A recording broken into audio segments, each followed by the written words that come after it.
जय श्री राम। मेरा जो न्यू आर्टिकल है, लेटेस्ट आर्टिकल है, वो संडे को रिलीज हो जाएगा, which will be related to the TDS return 26 Q. पहले मैंने कवर किया था 24 क्यू, जो कि अगर रेजिडेंट का सैलरी पे TDS कटता है एंड नॉन रेजिडेंट का सैलरी पे TDS कटता है, तो दोनों केस में 24 क्यू एप्लीकेबल होते हैं। अब अदर देन सैलरी पे TDS डिडक्ट हुआ ऑफ रेजिडेंट, देन 26 क्यू आपका एप्लीकेबल होगा। लेकिन हमेशा ऐसा नहीं होता, बहुत सारे सेक्शन ऐसे हैं जो अदर देन सैलरी के होते हैं, बट उन पर 26 क्यू एप्लीकेबल नहीं होता। उस केस में अपने को 26 Q B, 26 Q C, 26 Q D, 26 Q E अपने को फाइल करने पड़ते हैं इंस्टीड ऑफ 26 क्यू। तो that's they are the point which I have code in my article.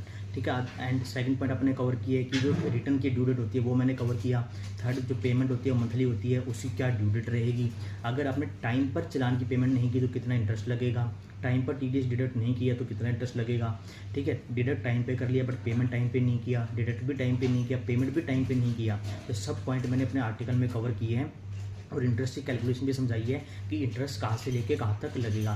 ठीक है। फिर ये इंटरेस्ट इनकम टैक्स में डिसलाइड होता है, इस पर डेफर्ड टैक्स क्रिएट होगा नहीं होगा, ये पॉइंट मैंने अपने आर्टिकल में कवर किए हैं। ठीक है। अब जब भी कोई बंदा, हम इमल प्रॉपर्टी परचेज सेल करते हैं 194 IAME, ठीक है, हम रेंट की पेमेंट करता है, कोई इंडिविजुअल या HUF हो गया, ठीक है, ऐसे वर्चुअल डिजिटल एसेट्स अपना जैसे क्रिप्टो करेंसी होता है, ऐसे 3-4 सेक्शन है जिस पर वो अदर देन सैलरी से रिलेटेड है, बट उस केस में 26 क्यू एप्लीकेबल नहीं होता। तो बोलने में तो क्या आता है कि अदर देन सैलरी होता है तो अपना 26 क्यू रिटर्न सबमिट होगी in case of TDS deducted of an resident person. ठीक है। इट मे बी रेजिडेंट मतलब वो इंडिविजुअल हो सकता है, कंपनी कोई भी हो सकता है। ठीक है। तो ये पॉइंट मैंने अपने आर्टिकल में कवर किए हैं। तो 24 क्यू में अपने क्या होता है, फॉर्म 16 जनरेट होता है जो साल में अपने को एक बार दिया जाता है। फॉर्म 26 क्यू जो TDS रिटर्न होती है other than salary but excluding some sections which are related to the salary, तो उसमें अपने को फॉर्म 16 ये दिया जाता है जो कि क्वार्टरली बेसिस पर इश्यू किया जाता है।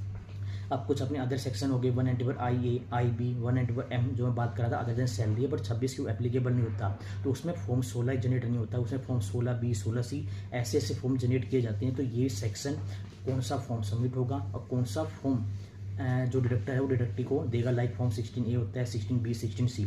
तो ये सब पॉइंट मैंने अपने आर्टिकल में कवर किए हैं। ठीक है। तो आर्टिकल पब्लिश होते ही मैं आपको लिंक प्रोवाइड करवा दूंगा, तो इससे रिलेटेड कोई भी आपको डाउट हो तो आप मेरे को मेल या कमेंट करके पूछ सकते हैं। आज के लिए इतना ही।